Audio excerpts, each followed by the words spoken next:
창세기에서부터 시작된 여호와 하나님의 인류 구원 계획은 아브라함과 이삭과 야곱 언약의 계보입니다. 이 언약의 계보로 이어지고, 그리고 야곱의 자손들 가운데 유다의 자손으로 다윗이 탄생하게 하시고, 하나님 다윗과 또한 언약을 맺으시며 그 다윗의 후손으로 이 땅 위에 주 예수 그리스도께서 오시게 하시고, 그 예수님이 우리의 억만 죄악을 홀로 짊어지시고 십자가에 대속의 죽음을 죽으심으로 이 모든 인류의 죄악의 문제가 단번에 해결되게 만들어 주셨습니다. 뭘 말씀하고자 하는가 하면, 우리는 우리의 죄악의 문제에서 스스로 벗어날 수 있는 능력을 갖추지 못했다는 겁니다. 우리가 받은 구원은 여호와 하나님께서 일찍이 세우신 구원 계획이 온전히 성취됨으로 말미암아 이루어진 것이었고, 우리가 우리 구원을 위해서 할 수 있는 일이라고는 하나님이 나를 사랑하사 나를 위하여 생명을 내어주신 그 구속의 은혜와 사랑을 믿음으로 받고 순종하고 그 말씀을 따라 살아가는 것 이외에 달리 우리가 내 구원을 위해서 할 수 있는 것도 없고 한 일도 없다고 하는 사실을 여러분이 기억하시기를 바랍니다. 오늘 우리가 잠언 말씀을 읽었는데, 잠언 말씀은 대부분이 다 솔로몬이 한 말입니다. 그러면 솔로몬이 누구인가? 솔로몬은 다윗의 아들입니다. 그 유명한 다윗이 왕위를 감당하고 자기가 이 세상에서 떠날 때가 되었다 하는 것을 본능적으로 알게 되었을 때 급히 자기 아들 솔로몬, 이제 자신을 대신해서 왕위를 잇게 될 솔로몬을 자기 곁으로 부릅니다. 왜 불렀을까요? 유언하려고 부른 겁니다.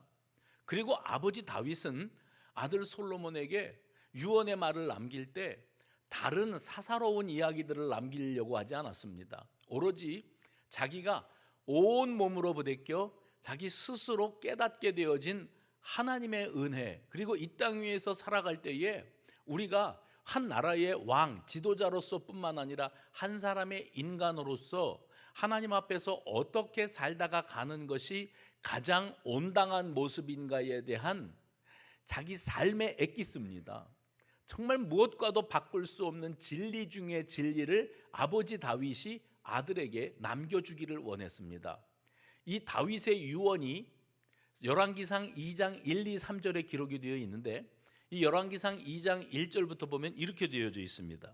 다윗이 죽을 날이 임박함에 그의 아들 솔로몬에게 명령하여 이르되, 내가 이제 세상 모든 사람이 가는 길로 가게 되었노니 너는 힘써 대장부가 되고 내 하나님 여호와의 명령을 지켜 그 길로 행하여 그 법률과 계명과 율례와 증거를 모세의 율법에 기록된 대로 지키라. 그리하면 내가 무엇을 하든지 어디로 가든지 어떻게 돼요? 형통할지라. 아버지는 이 아들이 어디로 가든지 무엇을 하든지 잘 되는 사람, 이렇게 되어지기를 진심으로 원합니다. 그리고 자기가 살아온 삶의 길을 되돌아보면서 무엇을 하든지 어디로 가든지 형통하는 사람이 되어지는 길은 하나밖에 없어요. 그것은 뭐냐면 그 앞에 나오는 말씀이죠. 네가 하나님의 말씀에서 한 걸음도 떠나면 안 된다. 말씀을 받고 말씀에 순종하고, 다시 하겠습니다. 말씀을 받고 말씀에 순종하고 말씀을 따라 살아가야 네가 어디로 가든지 무엇을 하든지 형통할지라. 그러니까 아버지는 진심으로 이 아들이 잘 되기를 바라는 겁니다. 그렇겠죠. 잘 되기를 바라는데 그것은 네가 말씀 떠나지 않고 네 뜻보다 하나님의 뜻을 순종함으로 받드는 인생이 되어졌을 때, 그때에 너는 어디로 가든지 무엇을 하든지 형통하는 사람이 될 것이다. 말씀은 순종의 삶을 살아가기 위해서 형통의 사람이 되기 위해서 하나님 말씀 붙들어야 된다는 말씀을 전하고 있어요. 그래서 우리 표현 방식대로 알아듣기 쉽게 말씀을 드리면, 네가 잘 되는 인생이 되려면 하나님이 길을 열어주셔야 된다. 아멘입니까? 하나님이 길 열어주셔야 네가 말씀을 붙드는 사람이 되어야 네가 형통하는 사람이 될 수 있다. 이것을 붙들고 살거라 하면서 하나님께서 네 인생의 앞길을 말씀을 통해서 이끌어 가실 것이다 가르쳐 주고 있습니다. 이제 솔로몬이 아버지에게서 귀한 메시지, 유언의 말씀을 받았습니다. 그리고 그 솔로몬이 이 지혜서 잠언을 기록합니다. 잠언을 기록하면서 잠언 16장에서 솔로몬이 우리들에게 들려주는 지혜의 말씀입니다. 1절에 뭐라고 시작됩니까? 여러분 읽어보세요. 시작.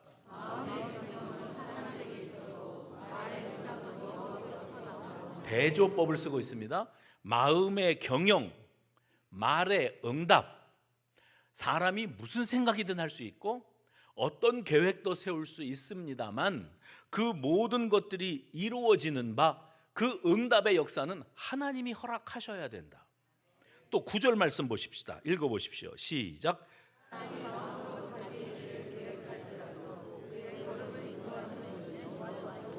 사람이 마음으로 자기의 길을 계획할지라도, 그럴 수 있죠.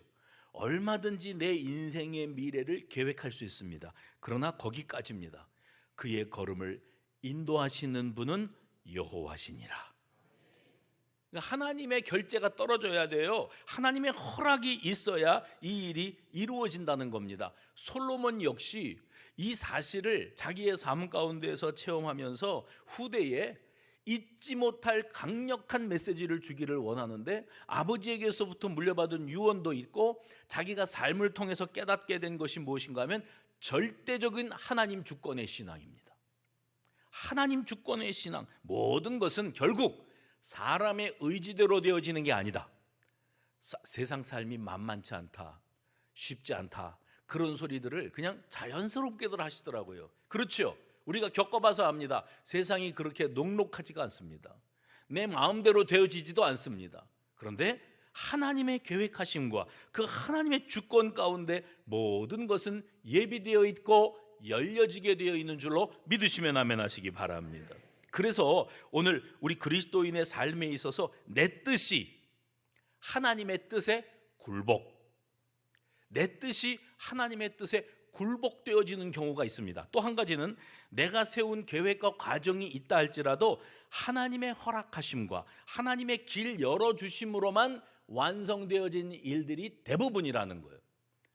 아주 오래전에 대기업에서 광고를 하는데 그 대기업 광고 그 CF의 카피가 뭐라고 되어 있냐면은 고객의 결제란을 비워두겠습니다. 그런 거 있었어요. 그런데 그 선전의 내용이 뭐냐면 밑에서부터 결제가 올라오는 겁니다. 이건 이런 식으로 계획을 해서 이렇게 추진하고 이렇게 완성하면 이런 기대치가 있습니다 하는 결제가 올라오면 밑에서부터 쭉 단계를 밟아서 올라오겠죠. 그 다음에 사장이 결제합니다. 최종 결정권자가 사장입니까? 회장이 결제합니다. 그러면 회장이 결제하면 끝입니까? 회장 바로 뒤에 고객의 결제란을 비워두겠대요. 그건 뭐냐면 고객 만족, 고객이 오케이 할 때까지 우리는 끊임없이 연구하고 그리고 최고의 작품을 만들어내기 위해서 우리는 노력하겠습니다 하는 그런 그 자극적인 아니면 인상 깊은 카피를 만들기 위해서 고객의 결제란을 비워두겠습니다. 그게 있더라고요. 여러분, 우리의 인생에 우리가 세우는 기한, 우리가 세우는 인생의 계획들이 참 무수히 많습니다. 이렇게 하면 이렇게 될 거고 저렇게 하면 저렇게 될 거야. 그거는 어디까지나 여러분 생각입니다. 하나님의 결제가 떨어져야 돼요. 아멘입니까? 하나님이 인도하셔야, 그러니까 사람이 마음으로 자기의 길을 계획할지라도 그의 걸음을 인도하시는 분, 그가 나아갈 길을 결정하시는 분은 살아계신 여호와 하나님뿐인 줄로 믿으시기를 바랍니다. 그러므로 내 생각과 내 계획이 성취되기를 원한다면, 잘 들으십시오. 내가 기한하고 내가 계획한 바가 이루어지기를 원한다면 내 뜻이 하나님의 뜻에 맞춰지는 수밖에 없어요. 같이 해볼까요? 내 뜻이 하나님의 뜻에 맞춰지는 수밖에 없습니다. 내가 천하없는 계획을 가져도 하나님이 하시고자 하시는 일과 정면으로 배치되면 그건 하나마나한 계획입니다. 내가 원하는 대로 되어지기를 원한다고 할지라도 하나님이 하시고자 하시는 일이 선명하다면 내 뜻을 하나님의 뜻 앞에 꺾어야 되고, 하나님의 뜻에 내 뜻을 맞춰드릴 때 그걸 두고 고급지게 어떻게 표현하냐면 기도응답이라 그러는 거예요. 우리는 거꾸로 살아요. 하나님, 제발 하나님 뜻대로 할 생각 좀 하지 마시고 내 뜻대로 하옵소서. 예수님이 그런 기도를 우리에게 가르쳐 주셨습니까? 아니요. 하나님의 뜻을 먼저 찾는 것, 그리고 그 하나님의 뜻 앞에 나 자신을 온전히 굴복시키겠다고 하는 마음을 가진 사람에게 하나님께서 정말 놀라운 기도 응답의 역사, 내가 원하는 바가 아닙니다. 하나님께서 이끄시는 대로. 할렐루야. 그래서 우리는 항상 무슨 일을 만나든지 이 일을 통해서 하나님은 나에게 뭘 깨우쳐 주시기를 원하실까? 제가 올해 내내 강조하는 겁니다. 나는 이 일을 통해서 어떻게 하나님을 기쁘시게 해드릴 수 있을까? 여기에는 또 어떤 하나님의 뜻이 계신 것이, 하나님의 인도하심이 계신 것일까? 이걸 떠올릴 줄 아는 사람은 하나님의 뜻대로의 삶이 가능합니다. 요나를 아시지요? 요나라고 하는 인물이 있었는데 이 사람은 아수르, 이스라엘을 지속적으로 괴롭혔던 강대국입니다. 근데 그 아수르라고 하는 나라로 가래요. 하나님께서 아수르라고 하는 나라에 니느웨라고 하는 수도가 있는데 그곳으로 가서 하나님께서 말씀하신다. 너희들이 너무 악독하게 살아서 너희가 하나님 앞에 회개하지 않으면 여호와 하나님의 진노가 너희들 가운데 임하게 될 것이다 하는 말을 전하여라, 선포해라 명령하셨습니다. 그런데 요나는 생각이 복잡합니다. 하나님이 가라고 하시니까 가야지, 내가 뭐 토달 일이 있겠어? 이게 아니고 요나가 생각이 복잡합니다. 니느웨로 가라고? 하나님이 아무리 그러셔도 그렇지 니느웨로 가서 그들이 회개하라고 선포하라고? 그래서 그들이 듣고 만에 하나 회개한다면 내 마음이 시원할까? 그들이 회개하는 걸 내가 기쁠까? 아니, 나는 그들이 회개하지 않고 그냥 다 쫄딱 망했으면 좋겠어. 그래서 하나님이 니느웨로 가라고 하는 그 말씀을 거역합니다. 그가 어디로 다른 데로 도망가려고 마음을 먹고 요빠라고 하는 가까운 항구로 갔는데 성경에 그렇게 기록되어 있어요. 마침 다시스로 가는 배가 거기 정박해 있었다. 다시스는 뭐냐면 스페인 남부 지역에 있는 커다란 항구입니다. 이때 당시에 유럽뿐만 아니라 이 중동 지방에서도 땅끝은 스페인이에요.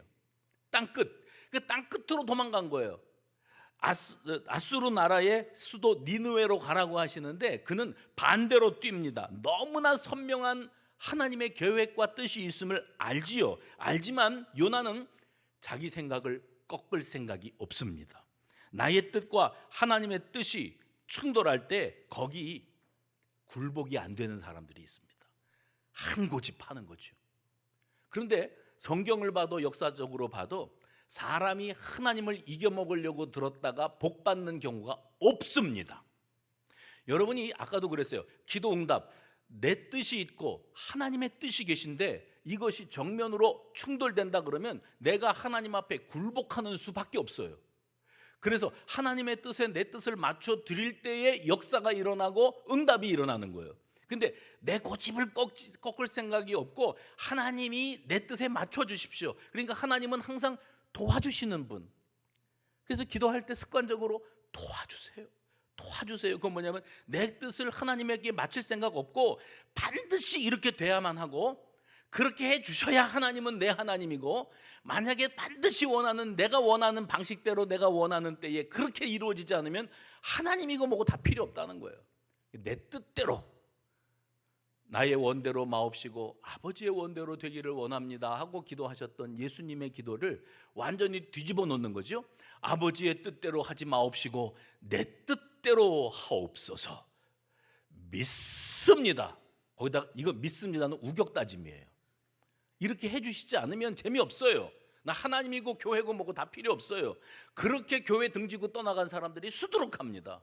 왜요?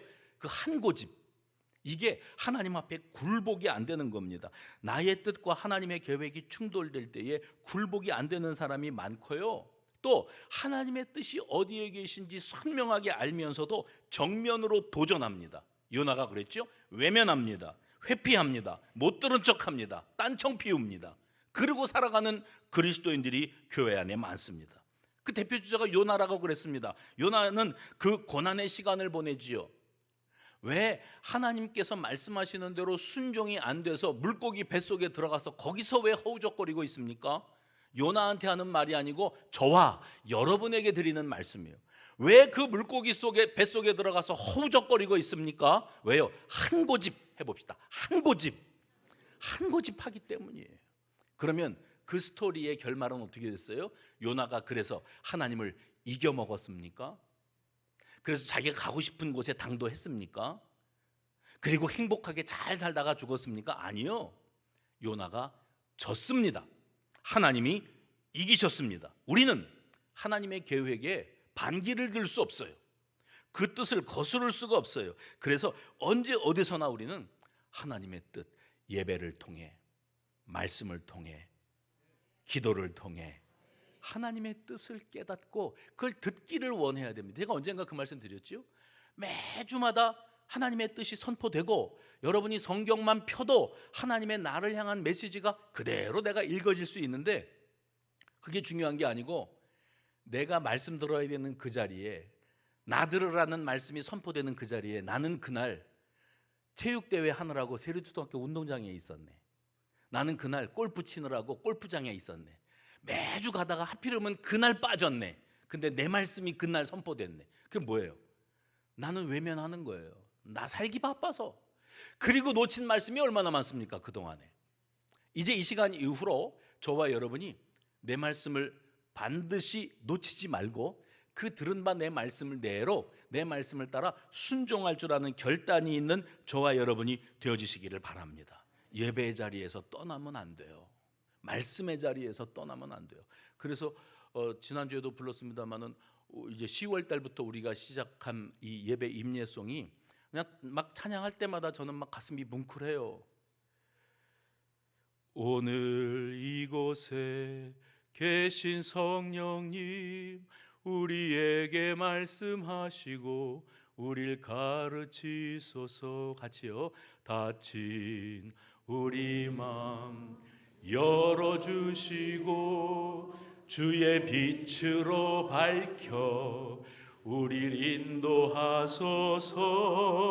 그 다음에 주님보다 앞서지 않고 예배보다 앞서지 않고 말씀보다 앞서지 않고 기도보다 앞서지 않고 성령보다 앞서지 않고 겸손하게 주님의 말씀 기다리니 주님 손에 우릴 드립니다. 사랑으로 인도하소서. 가사를 깊이 묵상하시기 바랍니다. 주님보다 앞서지 않겠습니다. 예배보다, 말씀보다, 기도보다, 성령보다 앞서지 않겠습니다. 이건 뭘 말하냐면 하나님의 말씀 앞에 머리를 조아리고 무릎을 꿇겠습니다. 어쩌면 우리는 요나보다도 더 고집스럽게 살다가 지금 물고기 뱃속에 들어앉아 있는 경우들이 없지 않을 겁니다. 나는 다 싫습니다. 하나님의 뜻이고 뭐고 다 필요 없습니다. 나에게 유익한 것, 내게 유리한 것, 지금 내게 꼭 필요한 것, 내 입에 달콤한 것, 내가 당장 숨통이 트일 것, 내가 정말로 원하는 것, 이것을 이루어 주십시오. 아닙니다. 아닙니다. 아버지 뜻대로 하시면 안 됩니다. 내가 원하는 대로 이끌어 주시기를 원합니다. 그래서 나는 항상 평탄하고 순탄하고 건강하고 평탄하고 형통하는 삶을 살게만 해 주시옵소서 하고 우격다짐을 하면서 기도하면 지금 나도 어쩌면 다시스로 가는 배를 찾고 기다리며 딴청만 피우면서 이기지도 못할 하나님과의 싸움에 힘을 쓰고 있는 사람이었는지 모릅니다. 이기지도 못할 하나님과의 싸움에 고집스럽게 버티고 살아가고 있는 사람이 저와 여러분이었는지 모릅니다. 목회자로서 가장 아름다운, 엄마들은 아기가 잘 때가 제일 이쁘다면서요. 목회자는 언제가 제일 여러분들이 귀하게 보이냐면 기도하는 모습이에요. 그런데 기도하는 성도의 모습은 정말 아름답습니다. 너무 감동적입니다. 그런데 목회하면서 한 가지 우려되는 게 있어요. 그건 뭐냐면 저 사람이 지금 간절하게 기도하고 있는데 땀을 흘려가면서 그냥 입을 살싹거리면서 열심히 기도하는데 그 기도의 제목이 혹시 하나님 싫습니다, 그렇게는 못하겠습니다, 하나님 뜻대로 하지 마십시오, 내 뜻대로만 해주십시오 하면서 울부짖고 있다면 그건 심히 걱정스럽습니다. 빌립보서에 보면 사도 바울은 그 빌립보 교회 성도들에게 이렇게 말합니다. 아무것도 염려하지 말고 모든 일에 기도와 간구로 너희 구할 것을 하나님께 아뢰라. 그리하면 모든 지혜에 뛰어나신 하나님의 평강이 너희 마음과 생각을 지키시리라. 방송실에서 졸고 있기 때문에 이게 안 떴는데 지금 제가 그 말씀을 읽을 때에 거기 내용의 중심이 뭐냐면 기도하라는 거예요. 기도하라는 건데 아무것도 염려하지 말고 간절하게 기도하며 네가 바라는 바를 이제서 나오고 앉았어. 이 도둑질도 손발이 맞아야 된다더라고요. 간절히 그렇게 구하여라 그랬는데 그 다음에 뭐라 그랬죠?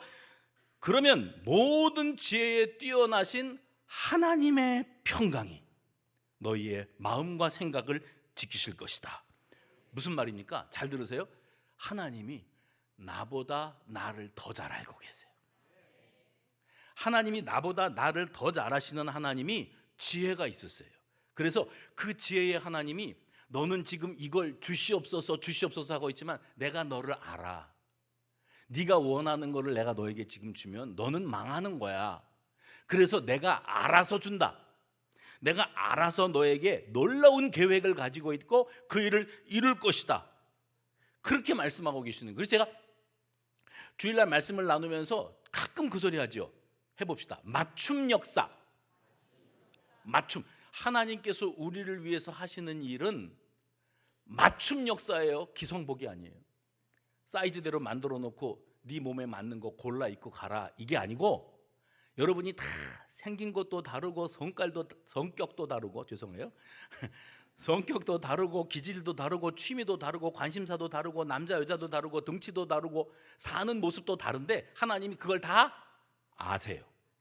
알고 계셔서 여기에 뭐 100명 1000명이 앉아 있어도 바로 그 한 사람, 여기 앉아 있는 그 한 사람을 위한 하나님의 맞춤 역사, 꼭 나에게 맞도록 하나님이 인생길을 디자인해 놓으셨고 그 길을 한치의 오차도 없이 지금까지 여기까지 이끌어 오신 분이 우리의 하나님이심을 믿으시기 바랍니다. 그때에 우리는 마음이 든든한 거예요. 하나님의 평강이 너희의 마음과 생각을 지키시리라. 하나님이 너 한 사람을 위해서 맞춤으로 역사하고 계시니 걱정하지 마라. 하나님이 네 길 다 예비하고 계신다. 그래서 제가 그 말씀 드린 거예요. 뭐가 기도 응답입니까? 내가 원하는 대로 딱 맞게 이루어진 것만이 기도 응답입니까? 아니요. 사도 바울은 우리가 기도한 결과 내 마음과 생각이 하나님이 하시고자 하시는 일과 결이 같아져요. 결이. 궤도가 하나님이 하시고자 하시는 일과 그 궤도가 일치할 때 그것을 두고 우리가 고급지게 기도 응답 받았다, 이렇게 말하는 거예요. 내가 원하는 대로 다 됐다, 그것이 아니고 내가 하나님의 뜻에 굴복이 되더라. 하나님의 뜻 앞에 내가 무릎이 꿇어지더라. 그러니까 내 마음이 편안하더라. 왜냐하면 하나님이 여기에 이렇게 많은 사람들이 있어도 그냥 대충 복 받아라, 형통해라, 후투루 마투루 그렇게 던져주시는 기성복 축복이 아니고 맞춤 역사. 아멘을 13명만 할 줄은 상상도 못했어요. 하나님이 여러분 한 사람 한 사람을 위한 섬세한 맞춤 역사를 지금 현재 진행 중이심을 믿으시기를 바랍니다. 우리가 살아가는 이 세상이 치열한 경쟁 구도로 바뀌어가는 이유가 어디에 있습니까? 이유는 제 생각에 그래요. 계급사회입니다.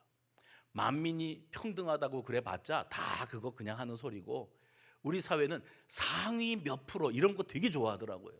그래서 나는 중간 이상인가, 나는 좀 이게 중간 이하 루저로 살아가는가, 이런 것에 대해서 대단히 민감합니다.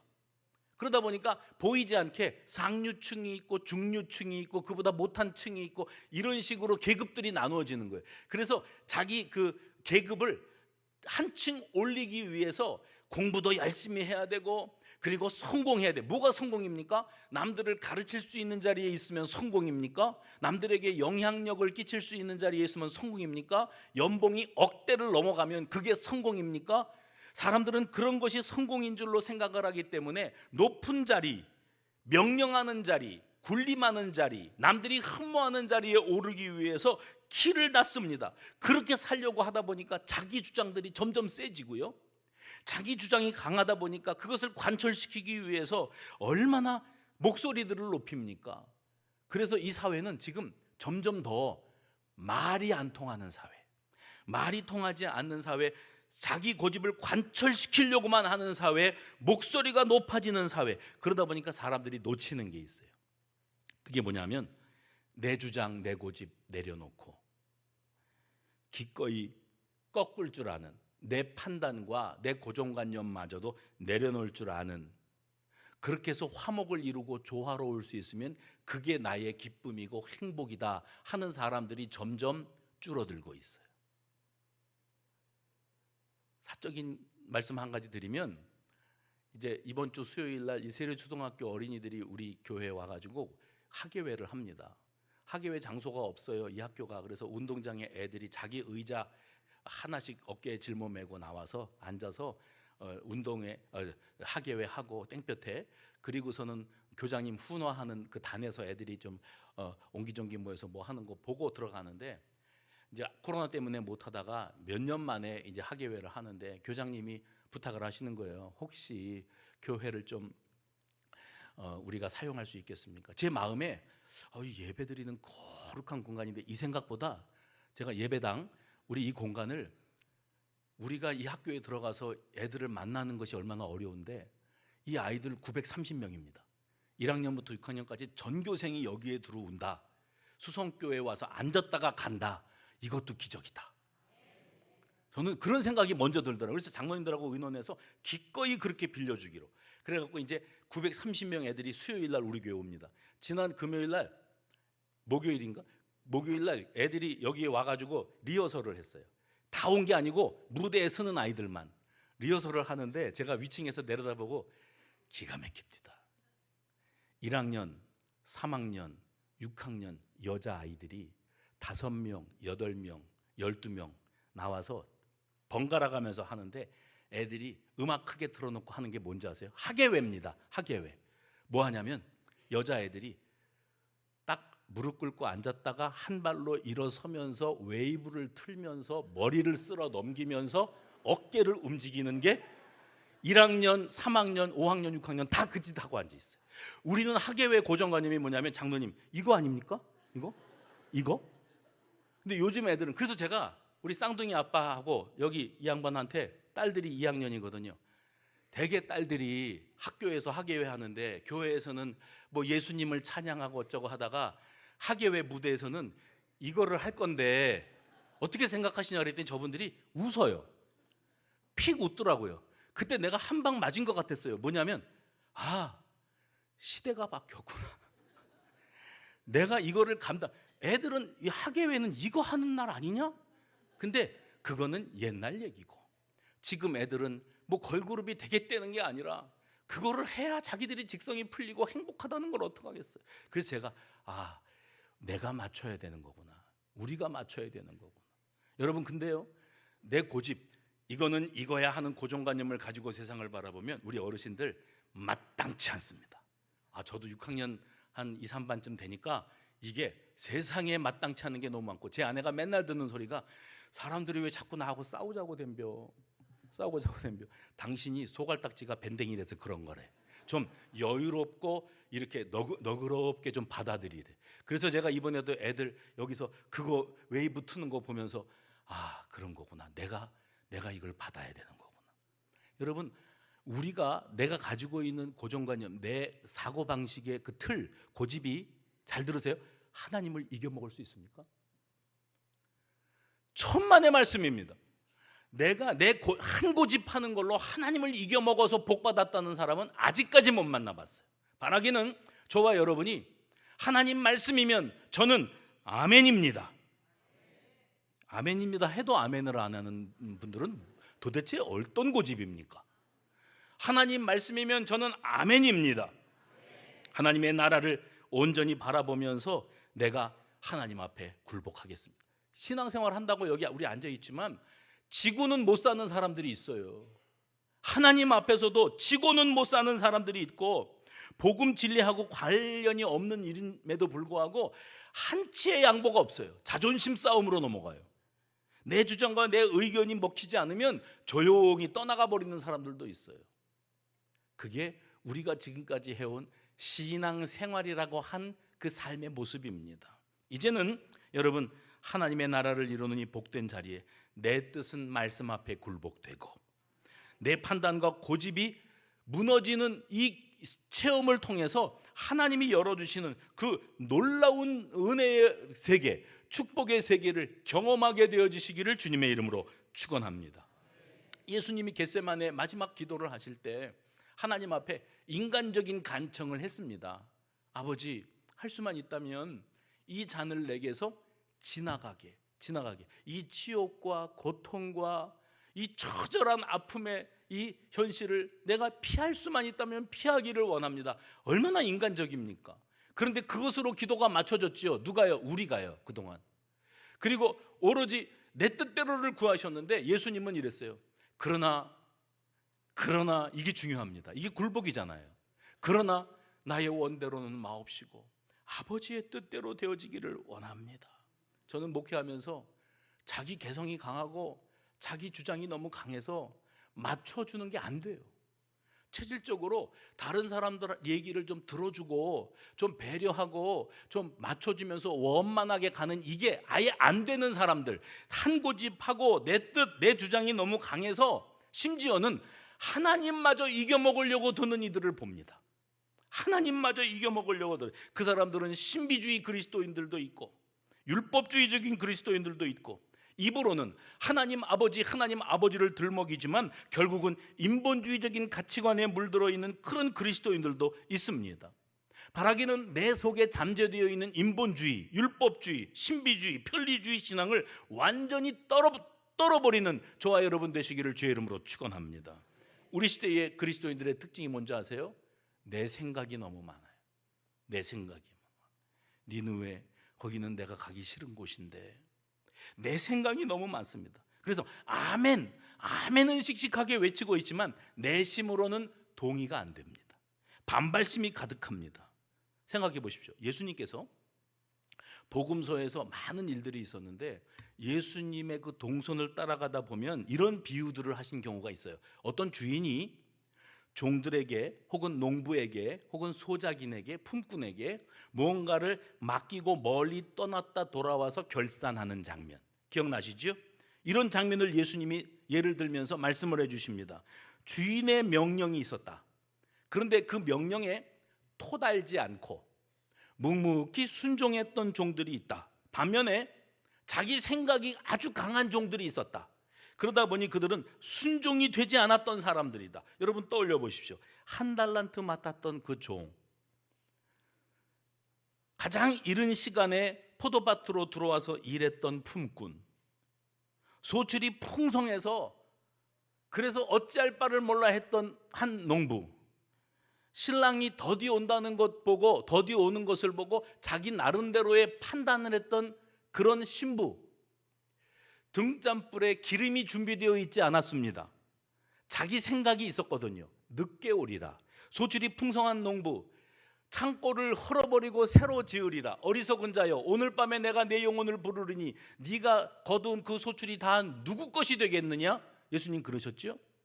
나는 아침 이른 시간에 일찍 출근해가지고 하루 종일 뼈 빠지게 일했는데 해 다 떨어질 때 들어온 저 인간이 한 달란트를 받았으면 나는 도대체 얼마나 더 받을게요? 이걸 기대했던 어떤 품꾼이 있습니다. 한 달란트를 맡았는데 우리 주인은 거두지 않는데, 심지 않은 데서 거두기를 원하는 그런 악한 주인이야. 나는 원금 보존의 법칙, 두세 달란트, 5달란트 가지고 내가 이것을 뭐 장사를 해서 이문을 남겨서 다 주인에게 반납, 이런 건 나는 안 하고 내 안전을 위해서 나는 1달란트 고스란히 간직하고 묻어놨다가 주인이 찾으면 여기 있습니다, 저한테 1달란트 맡기셨죠? 그대로 반납합니다. 이러는 사람들이 꼭 있습니다. 어디에나 있습니다. 그리고 말하기를 자기 뜻대로, 자기 기쁨으로, 자기 고집대로, 자기 판단대로 살다가 주인에게서 악하고 게으른 종이라 책망을 듣는 거예요. 예수님이 이 말씀을 하시면서 우리들에게 깨우쳐 주시기를 원하는 교훈이 있어요. 하나님의 때가 있다. 하나님의 의도가 있다. 하나님의 의도와 그 뜻을 알고 마음으로부터 수긍입니다. 이게 순종이에요. 마음으로부터 수긍하고 기쁨으로 그 뜻을 따르고자 하는 순전한 종이 하나님의 기쁨이 되어지고 그들이 축복을 받게 된다. 오늘 본문 10절 말씀 보십시오. 10절에 이렇게 되어 있습니다. 하나님의 말씀이 왕의 입술에 있은즉 재판할 때에 그의 입이 그르치지 아니하리라. 하나님의 말씀이 그래서 재판권은 왕에게 있습니다. 그래서 왕이 누가 옳고 누가 그른지 이것을 판단하는데 재판권이 나에게 있다고 내 마음대로 이거는 유죄다, 무죄다 이렇게 말하는 게 아니라 하나님의 말씀이 그 왕을 지배하고 있어요.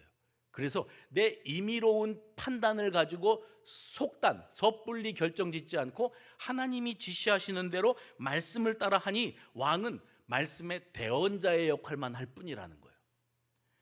베드로 사도가 베드로전서 4장에서 이런 말을 했습니다. 만일 누가 말하려면 하나님의 말씀을 하는 것처럼 하고 누가 봉사하려면 하나님이 공급하시는 힘으로 하는 것 같이 하라. 베드로전서 4장 11절입니다. 거기 우리가 말하는 거, 봉사하는 거, 판단하고 결정하는 모든 것이 다 하나님보다 앞서지 않고 그분이 주시는 지혜와 능력과 힘으로 감당되어야 된다는 것을 강조하고 있습니다. 내가 원하는 거, 내가 판단하는 거, 내 생각에는 그 모든 것을 하나님 앞에 굴복시키고 감정적이고 즉흥적인 판단마저도 내려놓고 꺾어버릴 줄 아는 성도, 그 사람이 바르게 훈련된 제대로 된 예수의 제자라. 오늘 우리 모두가 그런 성숙함이 있게 되어주시기를 바랍니다. 군대 갔더니요, 사회에서 묻은 때를 벗겨내고 군인을 만드느라고 한 6주 정도 굴립니다. 우리 속된 표현으로 굴립니다. 근데 훈련소에 들어갔을 때 제일 많이 들은 소리가 뭔지 아세요? 제일 처음에 군복으로 갈아입고 제일 먼저 들은 소리가 이거였어요. 앉아, 일어서. 앉아, 일어서. 우리가 애완견입니까? 앉아, 일어서. 그리고서 뭐라냐? 복명복창. 뭐라고 그러면 무조건 따라해.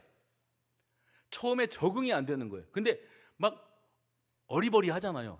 신병들이 머리 빡빡하고 군복 입고. 그러니까 앉아 그러면 뭐 앉고, 일어서 그러면 일어서고. 제일 많이 들은 소리가 그거고요. 그 다음에 많이 들은 소리가 뭐냐면은 목소리가 작다는 후방에서 하는 소리고, 보병 5사단 36년대 저 같은 경우는 목소리가 그것밖에 안 나옵니까? 목소리가 그것밖에 안 나옵니까? 그 소리를 한 1000만 번은 들은 것 같아요. 목소리가 그것밖에 안 나오니. 그 다음에 많이 들은 소리가 뭐냐면 알겠습니까? 그러면 뭐라고 대답해야 되는 줄 아세요? 네, 알겠습니다. 복명복창이에요. 알겠습니까? 네, 알겠습니다. 오로지 사회에서 내가 찌들어 있었던 세상적 내 마음대로 살았어요. 엄마가 그만 자라, 게임 그만하고 자라 그래도 새벽 2시, 3시까지 게임하고, 그리고 아침에 11시, 12시에 일어나서 또 밥을 찾네 이것이. 그러고 살다가 군대 왔는데 저녁 10시 되면은 자라야 되고, 자다가 1시간 보초 서야 되고, 2시간 근무 나가야 되고, 또 들어와서 잠 자고, 아침에 우통 벗고 뛰어야 되고, 군가 불러야 되고. 내가 하도 감격돼 갖고 사례가 다 들려. 명령이면 벽종. 예, 알겠습니다. 근데 하나님이 우리에게 요구하시는 거 뭔지 아세요? 아멘밖에 없어요.